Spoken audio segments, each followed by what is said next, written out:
आप जब अगर सिर्फ इसलिए पढ़ रहे हैं कि हमको पैरामेडिकल की डिग्री हो जाए, आप यकीन मानिए आपको इधर उधर उधर उधर उधर भटक के कभी ये हॉस्पिटल, कभी वो हॉस्पिटल, कभी वो हॉस्पिटल, नहीं तो जुगाड़ करना पड़ेगा। अगर एग्जाम निकाल लिए सरकारी हॉस्पिटल का तो लाइसेंस, लेकिन अगर आपने टैलेंट हासिल कर लिया, स्किल हो गए, तो बहुत सारे पैरामेडिकल स्टाफ को मैं जानता हूं जो एक्सपर्ट है, उन्होंने अपनी हॉस्पिटल खोल दिया, वो डॉक्टर बैठा रहे हैं, उनके यहाँ डॉक्टर आ रहे हैं बैठने के लिए। तो आप देखिए कि आपको क्या करना है। डिग्रियों के इंतजार, आजकल तो सोशल मीडिया रील्स का समय है।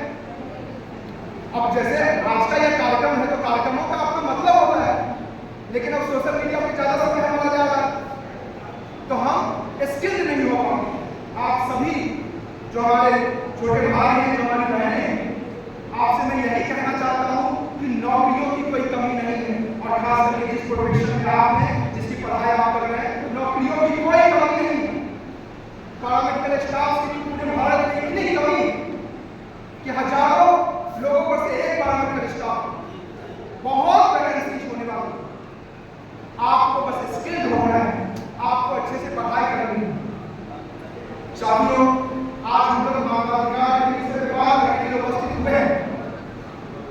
मानवाधिकार को दो तरह से बांटा गया है। पहले प्राकृतिक रूप से, और ये आप सबको सुनना समझना जरूरी है।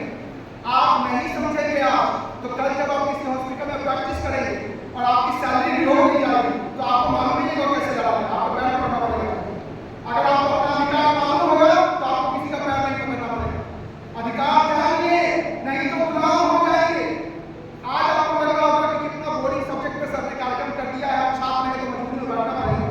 नहीं, ये ऐसा कार्यक्रम है कि जो आपको इतना मजबूत बना देगा, इतना मजबूत बना देगा कि आप किसी से भी लड़ सकते हैं और कोई भी चीजें हासिल कर सकते हैं।